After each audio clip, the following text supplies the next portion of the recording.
پاکستان اس مقصد کے لیے بنایا گیا کہ اس پاکستان کے اندر 4 سپیکروں پر اذان دینے پر پابندی ہوگی. میں پوچھتا ہوں بحیثیت مسلمان، بحیثیت پاکستانی، چند سوالات بتاؤ نا.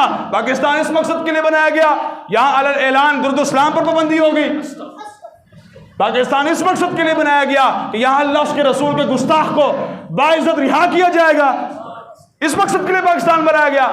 دسو نا پاکستان اس مقصد کے لیے بنایا گیا کہ یہاں قرآن و حدیث کو نصاب سے نکال دیا جائے گا.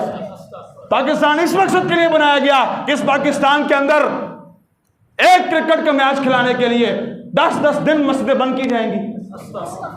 پاکستان اس مقصد کے لیے بنایا گیا کہ یہاں شراب نوشی کو عام کر دیا جائے گا، زناکاری عام کر دی جائے گی، اور حکومت خود سپورٹ کرے گی زناکاری کے اڈے کو. اس مقصد کے لیے پاکستان بنایا گیا. پاکستان اس مقصد کے لیے بنایا گیا کہ یہاں حق کی بات کرنے والے، رسول اللہ کی عزت پر پہرا دینے والے، ان کو جیلوں کے اندر ڈالا جائے گا، ان پر فوج شیڈول لگایا جائے گا. دسو نا پاکستان اس مقصد سے بنے. نہ پاکستان تو اس مقصد کے لیے بنایا گیا کہ یہاں علی الاعلان رسول اللہ پر درود و سلام بھی ہوگا، یہاں علی الاعلان رسول اللہ کی عزت اور ناموس پر پہرا بھی دیا جائے گا. اور قیامت تک جو رسول اللہ کی عزت اور ناموس پر بات کرے گا، اللہ اس کے رسول کا بلکہ رسول اللہ کا اپنا فرمان موجود، من سب نبی فاقتلوہ کے تحت اس گستاخ کا سر تن سے جدا کیا جائے گا. یہ پاکستان ہے. اس پاکستان یہ مقصد یہ تھا پاکستان بنانے کا، یہ مقصد نہیں تھا جو تم نے بنا لیا. اس مقصد کے لیے بنایا گیا تھا پاکستان. یہاں رہ کر جہاد پر پابندی ہوگی، اور جو جہاد کا نام لے گا اس کو دہشت گرد قرار دیا جائے گا.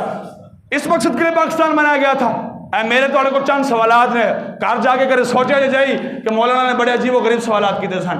سوچنا ایک مرتبہ اور دل میں ایک مرتبہ خیال لانا کہ یار واقعی پاکستان اس مقصد کے لیے بنایا گیا تھا کہ زناکاری عام ہوگی، شراب نوشی، اور قرآن اور اہل قرآن، حفاظ کرام، علماء کرام، ان کی تنخواہیں کتنی ہے، اور ان کے مقابلے میں سنگر، کرکٹر، ڈرامے باز، ایکٹر، ان کی تنخواہیں کتنی ہیں.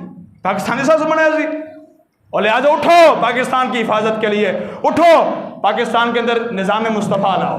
بس نظام مصطفیٰ. ہم نہیں کہتے تمہیں کہ فلانے نے لے آؤ تو فلانے نے لے آؤ، فلانے نے لے آؤ. نہ، ہم کہتے ہیں رسول اللہ کا دین پاکستان میں لاؤ. جب رسول اللہ کا دین آ جائے گا، وہ دین خود بخود تقاضا کرے گا کہ ادھر شراب نہیں ہونی، ادھر زنا نہیں ہونا، ادھر دین کی تعلیم دی جائے گی، یہاں کثرت سے قرآن پڑھایا جائے گا. حفاظ کی تنخواہیں اتنی ہے، قراء کی تنخواہیں اتنی ہے، علماء کی تنخواہیں اتنی ہے. پھر یہاں جو رسول اللہ کی عزت پر پہرا دے گا اس کو باقاعدہ انعام بھی دیا جائے گا. جو رسول اللہ کے بارے میں بات کرے گا علی الاعلان، اعلانیہ طور پر اس کو جناب چوک میں لٹکایا جائے گا. پاکستان اس مقصد کے لیے بنایا گیا تھا. لہٰذا اٹھو پاکستان کی حفاظت کے لیے، اٹھو رسول اللہ کے دین کو پاکستان میں لے کر آؤ. اور یہی تو مقصد تھا کہ اس پاکستان میں نظام مصطفیٰ ہوگا، یہاں کا آئین قرآن ہوگا. آج کوئی گل کرتا قرآن دی؟ ساڑھے اتو لا کے تھلے تک کسی نے قرآن سنو ہاں، کسی نے قرآن پڑھنا نہیں آتا، دعائے قنوت پڑھنے نہیں آتی، اور رحمان مالک سے اور قبلہ نے قل هو اللہ پڑھنے نہیں آئی.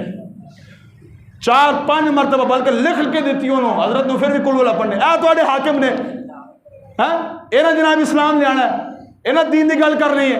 اے نہیں کر سکتے جس کو دعائے قنوت نہیں آتی، جس کو قل هو اللہ پڑھنے نہیں آتی، وہ اسلام کی بات کرے گا، وہ دین کی بات کرے گا. اے نہیں کبھی ہو سکتا. دین کی بات محمد عربی کا غلام ہی کرے گا. دین کی بات وہ کرے گا جس نے 8-10 سال درس نظامی پڑھی ہوگی، جنہیں جناب قانون سے تو لے کے دور حدیث بخاری مسلم تک سب پڑھے آئے گا، وہی دین کی بات کرے گا. پھر مقابلے کرنے مولویوں تھے انہیں جناب کہ مولوی کون ہوتے ہیں جناب، مولوی اور ان کے ساتھ مقابلہ کرنا. اور پتروں پہلے ساڑھے مقابلے سے قل هو اللہ پڑھنی سیکھو، پھر ساڑھے مقابلہ کرے آجے. جنہوں قل هو اللہ نہ پڑھنی آندے ہوئے تو ساڑھے بے کے گل کرے گا. مولویاں نال تھوڑی حیثیت کی گی، ہمارے ساتھ بات